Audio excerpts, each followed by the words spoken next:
Yeah, well, first off, I would like to say my thoughts and prayers are with people there with the severe weather. I know it's storming quite a bit back home, and I was impressed last night with President Trump's speech. I thought he did a great job. The book of Proverbs tells us that where there's no vision, the people perish, and I think he laid out a vision for the country and a big picture and a challenge to us. And one of the things he said in his speech was that there's no problem too big for us to solve.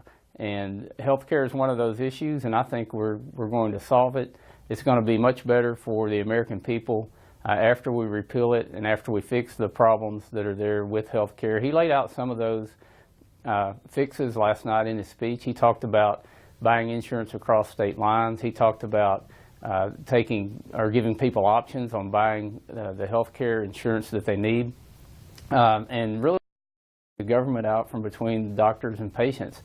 And those are the things that we've been working on, not just since President Trump's been elected, but for several years. Republicans have been looking at that. There are a lot of great ideas, and we're going through the debate and the process on how to implement those. Ask you about one of the big moments from last night when the president recognized the widow of William Ryan Owens, the Navy SEAL killed in Yemen. You could feel the emotion through the TV, but what was that like live in person?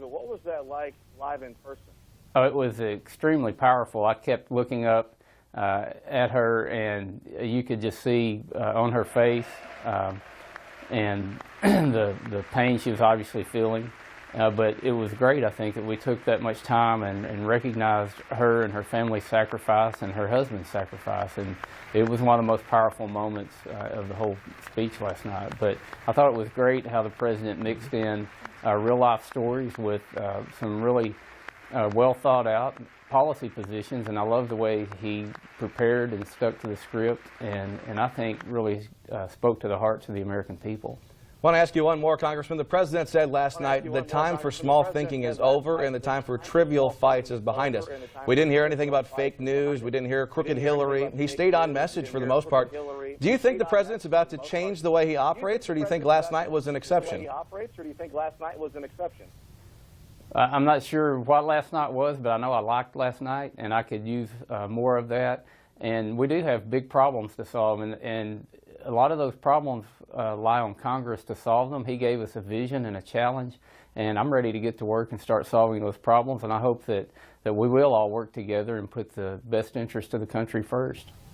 All right, Congressman Bruce Westerman, thank you. We're going to have to leave it here, but thank you for joining us this morning and providing us with your insight on last night's address.